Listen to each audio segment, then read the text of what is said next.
Okey, Assalamualaikum warahmatullahi wabarakatuh dan selamat petang. Okey, ada 5 orang yang datang hari ni, Danish, Dave, Isma, Danish Haikal dengan Vinod. Okey. So semalam kita dah belajar tentang bab 6 pemasaran kan. Cikgu dah pesan kepada kamu supaya buat nota sikit dan juga buat latihan.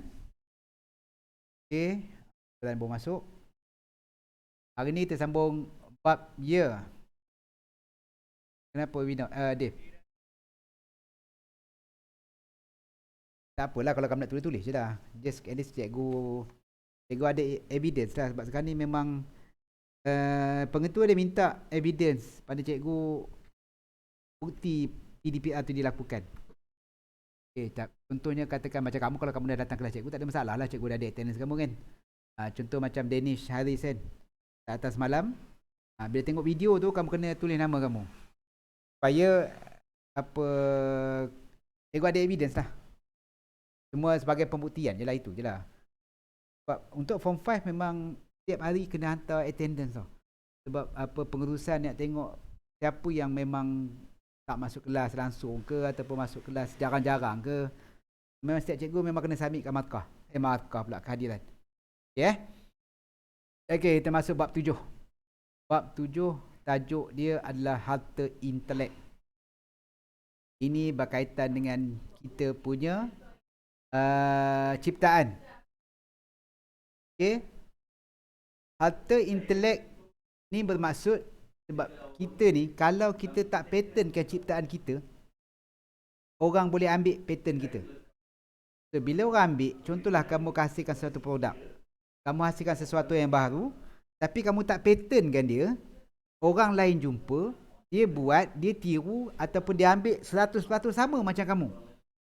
So, bila kamu nak saman dia, kamu tak boleh saman dia sebab ciptaan kamu tak dipatentkan. Sebab tu kebiasaannya pada pencipta cipta ni, dia akan patentkan. Bila patent, kalau ada orang tipu, orang tiru, dia boleh saman. Itu maksud dia harta intelek. Di mana di sini kalau kamu lihat, dia kata harta intelek menjadi pendorong utama kepada mereka cipta dan pencipta untuk menghasilkan harta intelek yang baru. So, maksud dia bila orang cipta, orang lain tak boleh sewenang-wenangnya ambil. Contoh macam katakan lagu kan. Kalau kamu biasa dengar lagu yang main dekat radio, yang kamu dengar dekat YouTube, kan? So, benda semua tu, lagu-lagu tu telah dipatentkan. Maksud dia siapa yang nak main lagu tu, dia kena bayar. Maksud dia kalau syarikat-syarikat radio tu, okay, TV-TV tu bila mainkan lagu tersebut, dia kena bayar pada pencipta lagu tersebut. Itu tujuannya kita buat patent. Okay, ni contohlah. Okay. Macam dia patentkan OIT for Agri Future, Property Day. So, benda ni memang orang ni tak boleh tipu lah. Tak boleh tipu. Orang ni tak boleh tiru. Sebab dia telah dipatentkan. Okay. Untuk harta intelek ni, yang mengawal selia, okay, yang mengawal untuk patent-patent ini adalah MyIPO ataupun Pembadanan Harta Intelek Malaysia. Di mana kalau kita nak mohon untuk sesuatu itu dipatentkan, kita kena mohon melalui IPO. MyIPO. Okay. Inilah badan yang mengawal selia patent-patent yang ada dekat Malaysia ni. Okay. Dan MyIPO ni pula dikawal oleh Kementerian Perdagangan dalam Ehwal Pengguna, KPDHEP. Okay. Dia di bawah Kementerian KPDHEP ni. Itu tentang MyIPO yang mengawal selia. Okay. Apa peranan MyIPO ni? Okay, ada 5 peranan MyIPO. Pertama, dia menggalakkan program kesedaran awam mengenai kepentingan harta intelek. Maksud dia kena bagi didikan pada orang-orang awam bahawa apabila kita menghasilkan sesuatu yang baru, kita perlu patentkan dia di bawah harta intelek. supaya orang lain tidak boleh meniru ciptaan tersebut. Okay, yang kedua, mewujudkan sistem pentadbiran yang cekap dan berkesan. So, maksud dia bila ada satu badan yang mengawasi dia, maka mereka akan mempunyai satu sistem pentadbiran yang cekap. Kemudian yang ketiga, menyediakan maklumat harta intelek yang lengkap dan mesra pengguna. Maksudnya kalau kita nak mencari maklumat, kita boleh rujuk kepada MyIPO. So mereka akan bantu kita untuk mendapatkan maklumat, dan juga dia akan menyediakan khidmat nasihat harta intelek kepada pengguna. Dan ada kata kita dah pattern tapi ada orang tiru, kita pergi pada IPO dan mereka akan melakukan pendakwaan apa semua mengikut perundangan yang telah ditetapkan. Ini 5 peranan MyIPO. Okay. Kemudian definisi dan kepentingan harta intelek. Untuk nota, okay, yang definisi harta intelek ni tak payahlah kamu salin. Okay. Kamu hanya sekadar baca dan faham. Tapi kalau peranan MyIPO ni ada 5 ni, kamu kena ingat sekurang-kurangnya 3 daripada 5 ni kamu kena ingat. Okay, pergi pada definisi dan kepentingan harta intelek. Okay, hai merujuk kepada harta yang lahir daripada kreativiti minda manusia seperti sastra, seni, simbol, nama, imej, reka cipta dan reka bentuk. Okay, itu maksud dia hai. Tapi yang benda ni juga rasa kamu boleh abaikan lah sebab dia tak penting kot. Okay, dalam exam pun juga rasa benda ni tak keluar. Yang kamu perlu ingat hanya peranan MyIPO. Kita skip yang ini. Okay, tengok kepada jenis harta intelek. Ini biasa keluar pada bahagian A. Okay, jenis-jenis harta. Harta intelek terbagi kepada 2. Satu, hak cipta. Yang kedua adalah harta industri. Okay, harta industri pula terbahagi kepada 5, di mana ada patent. Yang kedua ada cap dagangan. Yang ketiga reka bentuk industri. Yang keempat petunjuk geografi. Yang kelima reka bentuk susun atau lita bersepadu. Harta industri. Harta industri maksudnya yang berkaitan dengan industri. Penghasilan sesuatu benda yang dalam kuantiti yang besar. Hak cipta ni biasanya individu. Okay? Ataupun dalam kuantiti yang kecil. Itu maksud dia hak cipta. Okay, rujuk pada slide seterusnya. Hak cipta. Hak cipta ialah perlindungan yang diberikan kepada penulis, pemilik hak cipta dan pelaku tertakluk di bawah Akta Hak Cipta. Ini maksud dia ciptaan individu. Okay? Contohnya karya seni. Kamu melukis, okay? Kamu buat sesuatu lah, benda-benda yang berkaitan dengan seni. Contoh di sini dia kata buat arca, cetakan, craft tradisional, dimensi baru serta karya 3 seni. Maksudnya berkaitan dengan seni, berkaitan dengan lukisan. So kamu boleh patentkan dia, kamu boleh jadikan dia hak cipta kamu dan register di bawah harta intelek. Kalau ada orang tiru, kamu boleh saman dia. Yang kedua adalah siaran. Perlindungan berlaku dalam cara transmisi sama ada melalui cara wayar atau tanpa wayar. Contohnya sekarang ni kita banyak, manakala kita PKP, kita dah tak boleh nak tengok apa wayang dah. Okay, sebab PKP, sekarang ni banyak di Astro ataupun di YouTube. Dia buat tayangan di Astro First ataupun di dalam YouTube. So itulah siaran. Maksudnya kalau kita rakam dan jika didapati ataupun kita ditangkap kerana buat rakaman, maka kita boleh didakwa di mahkamah sebab kita buat rakaman tanpa kebenaran. Itu maksud dia siaran. Okey, hak cipta yang ketiga adalah karya sastrawan, sastra. Contoh maksud dia dalam bidang penulisan. Selalunya biasanya buku. Contoh macam kamu dapat buku teks tingkatan 4, betul? Buku tingkatan 4 tu, kalau ikut betul-betul, cikgu tak boleh photostat. Salah. Sebab dia melakukan cetakan tanpa kebenaran. Sepatutnya cikgu kena beli. Sebab bila cikgu beli buku tu, maka penulis akan dapat komisen daripada jualan tersebut. Tetapi apabila cikgu photostat, dia tak ada. So itu di bawah karya sastra. Okay, yang keempat, rakaman bunyi. Rakaman bunyi macam lagu lah. Biasa kamu dengar lagu, dan lagu tersebut kamu tak boleh nyanyikan semula tanpa kebenaran. Tapi kita biasa dengar. Okay. Kita biasa dengar penyanyi menyanyikan lagu orang lain. Tapi itu biasanya dia telah mendapat kebenaran. Okay. Kalau dia tak dapat kebenaran, penyanyi asal dia saman dia, maka dia akan kena bayarlah saman tu. Itu rakaman bunyi. Yang kelima, filem. Filem masuk dia macam movie yang cikgu sebut tadi lah. Kalau kita copy dia, kita rakam tanpa kebenaran, kita kena tindakan. Kemudian yang keenam, karya terbitan. Sesuatu karya yang telah diterbitkan, contohnya macam drama ke ataupun radio punya drama, itu karya terbitan. Dan karya muzik, maksud dia kamu jadi pengiring pada muzik tersebut. So, lagu yang kamu mainkan tu pun boleh dikategorikan sebagai hak cipta kamu. So, ada 7 hak cipta.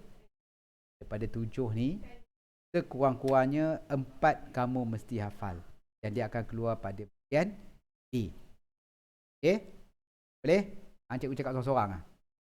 Boleh ke Isma? Alright, okay. Dengarlah cikgu baby kejap Okay, cikgu buat setengah jam je, tak lama pun. Okay, seterusnya harta industri. Harta industri tadi ada berapa?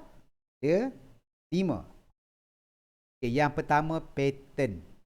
Kan? Patent ialah satu hak eksklusif yang dianugerahkan oleh pihak kerajaan untuk suatu reka cipta baharu, sama ada reka itu bukan satu produk atau satu proses. Okay, patent maksudnya kamu buat sesuatu, kamu patentkan dia dan orang tak boleh tiru. Okay, hak eksklusif yang diberikan adalah satu reka cipta kecil yang tidak perlu menjadi ujian langkah reka cipta seperti mana untuk mendapatkan patent. Okay, maksud dia, bila kamu menghasilkan sesuatu, maka kerajaan akan mengeluarkan, kamu mohon dan kerajaan akan mengeluarkan itu ada patent kamu. Kemudian yang kedua, patent tempoh dia 20 tahun. Tapi setiap 10 tahun, kamu boleh renew dia balik. Itu adalah patent. Okay. Kemudian, reka cipta yang tidak boleh dipatentkan. Bukan semua benda yang kamu buat, kamu boleh patent. Kalau tidak nanti jenuh lah. Kamu buat seorang, lepas tu orang lain tak boleh tiru. Okay. Ada 5 benda yang kamu memang tak boleh patent. Contohnya kalau kamu ada penemuan-penemuan yang baru, contoh katakan macam apa COVID-19 sekarang ni, kamu jumpa vaksin. Okay. Vaksin tu kamu tak boleh patent kan. Sebab dia untuk kegunaan umum. Itu tak boleh. Ataupun teori-teori saintifik ataupun kaedah-kaedah matematik yang kamu belajar matematik tu kan. Kalau katakan dah di patent, kamu tak boleh belajar pun, kamu tak boleh buat, kamu tak boleh belajar pada orang. Kalau boleh di patent. So ni satu yang tidak boleh di patent. Yang kedua, okay, yang kedua, variety tumbuhan atau haiwan atau proses yang pada dasarnya proses biologi bagi pengeluaran tumbuhan atau haiwan. Contohlah katakan kamu jumpa satu kaedah untuk pembiakan lembu contohnya. Okay? Orang lain buat persenyawaan keluar seekor lembu je. Tiba-tiba kamu buat boleh keluar lembu beranak 5 ekor. Contoh. Memang tak logik lah lembu beranak 5 ekor kan. Tapi sebab kamu jumpa penemuan tersebut, lembu boleh beranak 5 ekor. So kamu nak patentkan yang kamu jumpa tu, orang lain tak boleh buat beranak 5 ekor. Nak buat beranak 10 ekor. Itu tak boleh. Okay. Yang ketiga, skim aturan atau kaedah bagi menjalankan perniagaan. Kalau bidang perniagaan pun kamu boleh tiru. Contohlah kamu nampak kan syarikat itu berjaya dan kamu tengok ataupun kamu curi kaedah yang dia buat, itu dibenarkan sebab kaedah untuk perniagaan tidak boleh dipatentkan. Kemudian yang keempat, kaedah merawat tubuh manusia atau haiwan. Okey, kaedah merawat tubuh manusia, pembedahan atau terapi. Maksudnya kalau kaedah pembedahan, kamu jumpa satu kaedah pembedahan jantung yang paling unik, lepas tu kamu tak bagi orang lain buat, itu tak boleh. Dan akhir sekali, kaedah merawat tubuh manusia melalui pembedahan. Yang atas tu sama je sebenarnya. Kaedah merawat tubuh manusia tu, cuma yang ni dia tak habis, melalui terapi atau diagnosis. Ini benda-benda yang kamu tak boleh patentkan, yang melibatkan kepentingan umum. Okay. Yang kedua, harta industri adalah cap dagangan. Tadi patent cap dagangan. Cap dagangan digunakan atau dicadangkan untuk digunakan bagi tujuan menunjukkan hubungan antara barangan atau perkhidmatan dengan pemilik atau pengguna. Cap dagangan, contohnya Adabi. Okey, perkataan logo, gambar, nama. Kombinasi unsur tersebut, pengguna boleh mengenali, mengaitkan satu keluaran dengan perniagaan. Termasuk dia benda-benda yang dah ada. Adabi ke, apa minyak masak cap buruh ke apa semua, McDonald apa semua, itu cap dagangan yang tidak boleh ditiru. Okey, bila kamu buat sesuatu yang baru, kamu boleh daftarkan dia under harta industri, so orang lain tak boleh nak tiru. Sebab kadang-kadang contohlah, kadang-kadang tiba-tiba kamu nak buka satu lagi McDonald, so orang akan keliru yang mana satu McDonald original, yang mana satu yang bukan original. Sebab tu kalau dah ada, dia memang tak boleh. Itu adalah cap dagangan. Kemudian cap dagangan ni, kepentingan dia, okay, satu, bukti sah di sisi undang-undang. Maksud dia, bila kamu buat satu logo ataupun slogan apa sahaja pun, okay, bila kamu dah daftarkan dalam perundangan, maka benda tersebut akan jadi hak mutlak kamu. Dan andai kata kalau ada orang tipu ataupun curi, maka kamu boleh dakwa dia di mahkamah untuk diambil tindakan. Kemudian kedua, hak eksklusif. Pemilik berdaftar mendapat hak eksklusif untuk menggunakan cap dagangan dalam urusan. Dah kamu buat, kamu dapatlah pakai. Tapi kalau bukan kamu nak pakai, contoh kamu nak pakai chop McDonald sesuka hati kamu, dia tak boleh. Sebab dia telah didaftarkan di bawah harta industri cap dagangan. Itu yang kedua. Yang ketiga, cap dagangan yang tidak boleh dipatentkan. Apa saja yang berkaitan dengan lambang kebesaran, itu tak boleh. Okay. Contohnya, mahkota, lambang diraja, okay, lambang bangsawan apa semua, itu tak boleh. Yang kedua, persatuan bulan sabit merah pun tak boleh. Imej, simbol bagi tentera, okay, polis, benda-benda yang kamu nampak kan, yang melibatkan Tuan Agong, okay, cop daftar apa semua, itu cap dengan yang tidak boleh dipatentkan. Walaupun kamu tukar sikit, tapi simbolnya hampir sama dengan contoh katakan simbol PDRM, kamu nak patentkan, itu tak boleh. Sebab dia di bawah seliaan PDRM, so kamu tak boleh ambil cap dagangan tersebut. Okay. Itu yang kedua. Yang ketiga, harta industri, reka bentuk industri. Reka bentuk industri ni kamu punya patent, design kamu boleh patent. Okay. Contohnya dia kata reka bentuk perindustrian adalah keseluruhan rupa bentuk luaran suatu barang atau produk. Bentuk atau tata rajak adalah contoh 3 dimensi, corak dan hiasan ada 2 dimensi.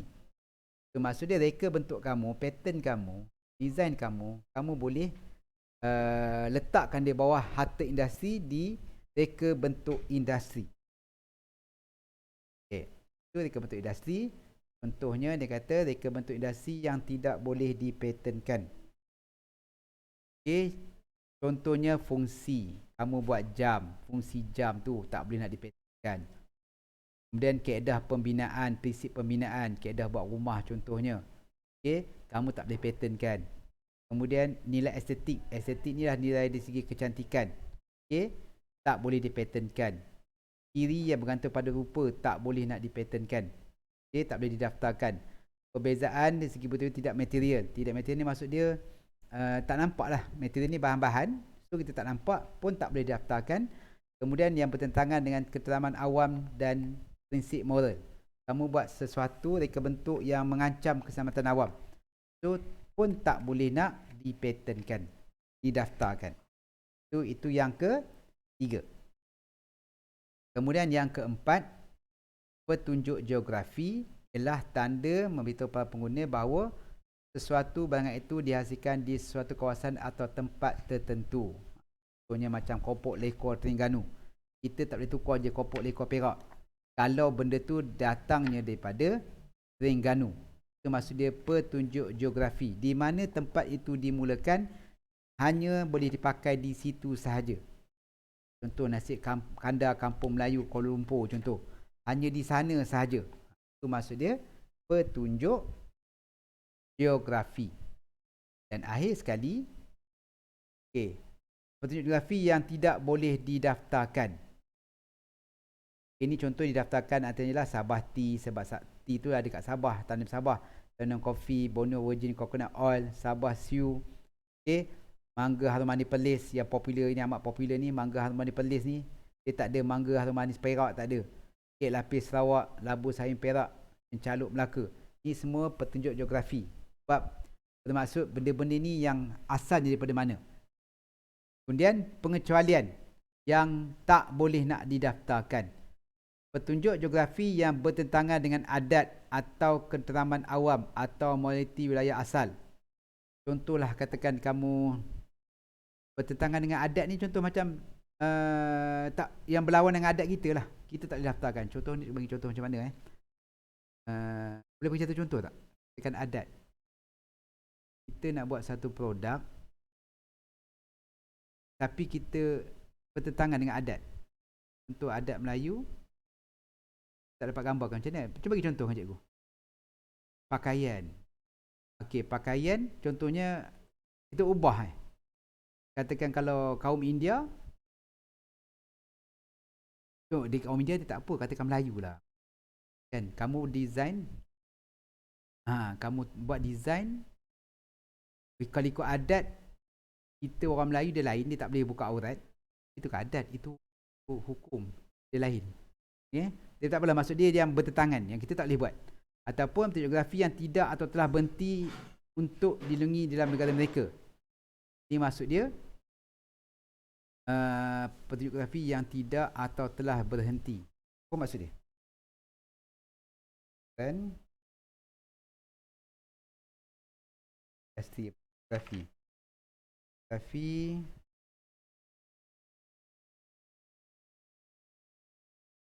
cikgu tak faham maksud ayat tidak berhenti untuk dilindungi dalam negara mereka. Contohnya apa petunjuk geografi yang tidak atau telah berhenti untuk dilindungi dalam negara mereka. Ini macam tak faham. Yang ketiga, petunjuk geografi yang telah terbahagi dan tidak lagi digunakan di dalam atau negara wilayah asal.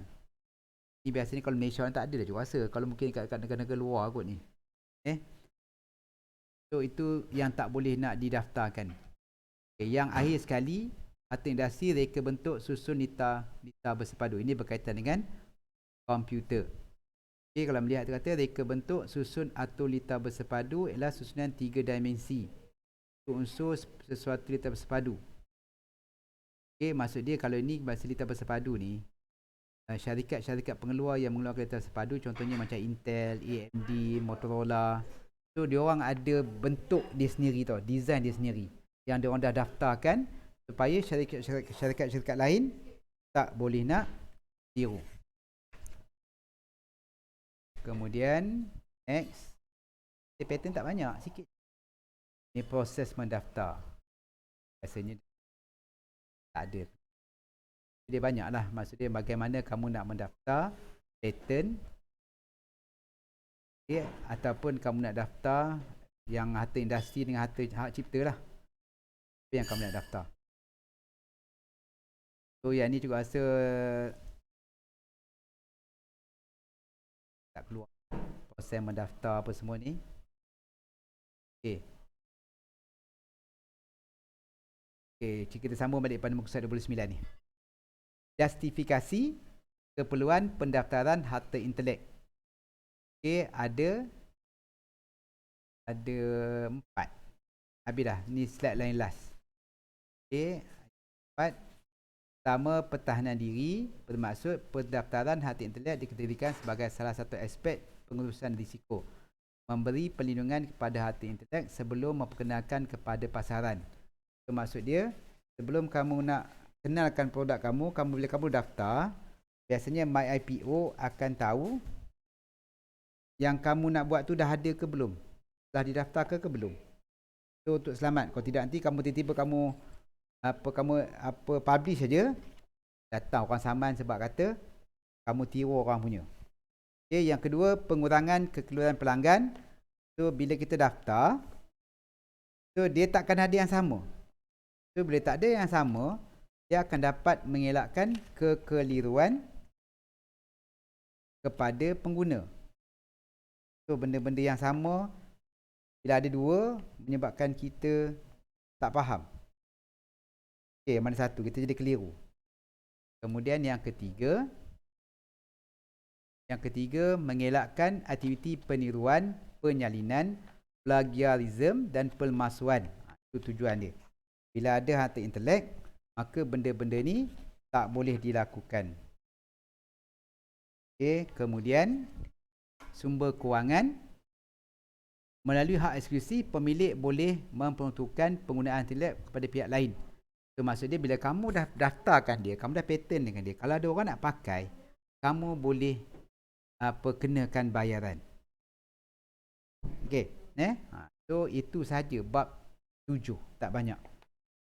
Okey, di sini kalau cikgu lihat bab 7, kalau PBD dia, kalau nak dapat band 6, menghasilkan laporan isu-isu berkaitan harta intelek yang telah dikesan dalam bentuk pelbagai media. So nanti cikgu akan prepare soalan untuk kamu kalau kamu nak dapatkan band 6. Okey, sebab cikgu rasa lepas ni habis bab ni. Habis bab 16 ni pun cikgu rasa minggu depan habis.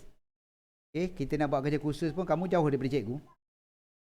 So cikgu akan fokus kepada PBD. Kita akan buat PBD pula. Sebab kita ada banyak modul tau. Kita ada rasanya ada 6 modul PBD kot. So kita akan mula fokus pula buat PBD. Dalam masa yang sama kita akan buat untuk kerja khusus. Okey. Ada soalan? Soalan tak? Okey. Kalau tak ada, macam biasa Macam biasa, ya. Dan 6, okey. Nanti minggu depan lepas kita habis syllabus, cikgu akan kamu boleh dapat band 6 kalau kamu buat. Contoh katakan kita mula pada modul 1 Modul 1 bab LTK. Macam LTK ni kita nak dapat band 6 memang tak boleh lah. Sebab nak dapatkan band 6 kita kena gunakan AutoCAD. Okey, itu memang tak boleh lah. Setakat band 5 boleh. Nanti bila kamu buat kerja khusus kita akan buat oblique, kita akan buat fotografi, kita akan buat ISO, kita akan buat dimensi. So kalau kamu buat itu saja, automatik kamu akan dapat band 5 untuk bab 1. Kemudian untuk bab modul 2 berkaitan dengan bahan, okey, kamu kena cadangkan bahan yang sesuai dalam pembinaan suatu produk. Yang ini pun cikgu boleh gunakan artifak kamu. Okey, cikgu tengok artifak kamu. Cikgu boleh bagi band 6. Katakan kalau macam si Dave kan. Dave buat berus. Okey, tapi kamu gunakan kayu. Sesuai tak? Berus periuk, kamu gunakan kayu. Sesuai ke tak? Sebab dia air kan.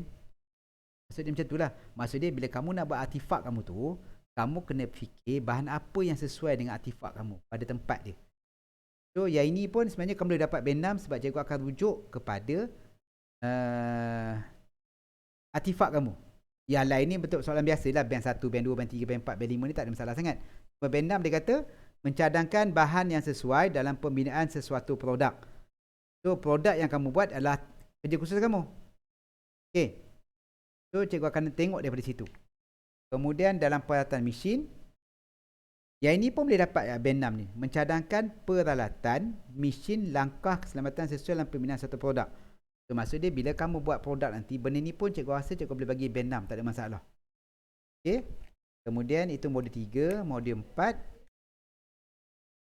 Modul 4, mereka bentuk aplikasi penyelesaian masalah menggunakan aplikasi sistem mekanikal pada produk dalam pelbagai media. Okay. Yang ni pun cikgu boleh tengok pada kerja khusus kamu, adakah layak untuk kamu dapat band 6. Sebab untuk menyelesaikan masalah sistem mekanikal. Sistem mekanikal ada berapa? Ingat, sistem mekanikal ada berapa? Ada berapa? Ada 5. Apa dia? Ya. Lagi. Takar ada tali sawat. Betul. Kemudian ada tuas, pneumatik, hidrolik. Itu 5. Kemudian band yang modul yang kelima. Ini masalah. Kalau kamu kalau nak buat, mereka bentuk aplikasi penyelesaian masalah menggunakan aplikasi sistem elektrik pada produk. Ya, kalau kamu nak dapat band 6 yang ini, pada produk kamu mesti melibatkan sistem elektrik. So, kena fikir lah. Nah, ini nak dapat band 6 ni payahlah sikit ni. Melainkan kalau kamu nak, ya. Dia tak sebenarnya programming. Benda yang simple bab berkaitan dengan elektrik je. Contoh katakan macam bab kita, macam kamu kan. Tongkat kan. Tongkat kamu tu, kamu boleh buat yang ada lampu pun boleh. Kan? Lampu pun boleh. Maksudnya macam tu lah. Simpelnya tu. Letak lampu sebab tak nampak. Ataupun kalau cikgu yang terfikir tadi, siren ke ataupun besi tu ada kejutan elektrik, kamu tekan kena kat anjing tu, kena kejutan elektrik. Boleh lah maksud dia.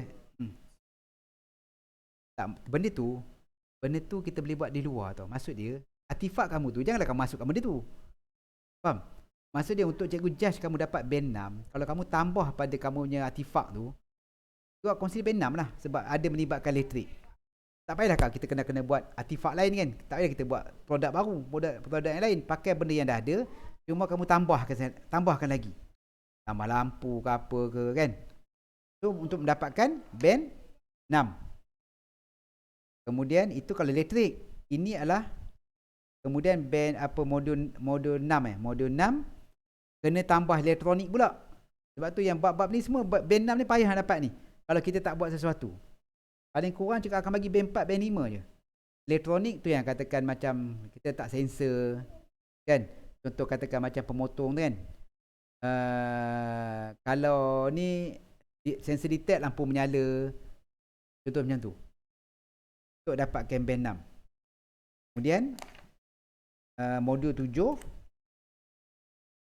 Modul 7 ni payah lah. Kita kena buat sistem kawalan pula. Yang ni memang tak boleh dapat band 6. Sistem kawalan ni kita kena buat programming. Tapi kalau kamu boleh buat programming tak masalah. Okay. Kemudian modul 8 kamu buat mockup tu yang juga sebut kan. Modul 8 buat mockup. Kemudian modul 9 kamu ini pada mockup tadi kamu beritahu cadangkan apa penambahbaikan. Okay. Kemudian klasifikasi produk ni kamu menghasilkan jenama, logo, slogan ni. Ini cikgu boleh lihat kamu dalam folio kamu dia nampak ni. Dia kata ada jenama, logo, slogan. Dalam kerja khusus kamu benda ni ada. Cikgu boleh bagi band 6, tak ada masalah. Kemudian last sekali. Itu tadi yang arti intelek tu, isu-isu semasa. Kemudian yang ni menghasilkan brochure manual. Ini kamu buat dalam artifak, tak ada masalah. Dalam kerja khusus kamu. So, maksud dia daripada 9 modul, saya rasa separuhnya memang kamu boleh dapat band 6 berdasarkan pada kerja khusus kamu. Sebab tu kalau kamu nak dapat PBD yang bagus, buatlah kerja khusus yang terbaik. Boleh? So, kalau tak ada apa, itulah macam tersebut. Notah jangan lupa buat. Kemudian kerja khusus jangan lupa sambung. Jangan buat last minute sebab markah kena hantar. Kemudian buku latihan jangan lupa buat. Okay, sebab kita ada tinggal satu topik saja lagi. Lepas ni mungkin kita akan fokus pada kerja khusus dan juga pada PBD. Okay, ada soalan sebelum kita habis kelas? So, cikgu akan share video ni untuk kamu, untuk yang lain-lain lah. Alright, so kalau tak ada, terima kasih. Kita jumpa lagi insyaAllah minggu depan. Okay, Assalamualaikum.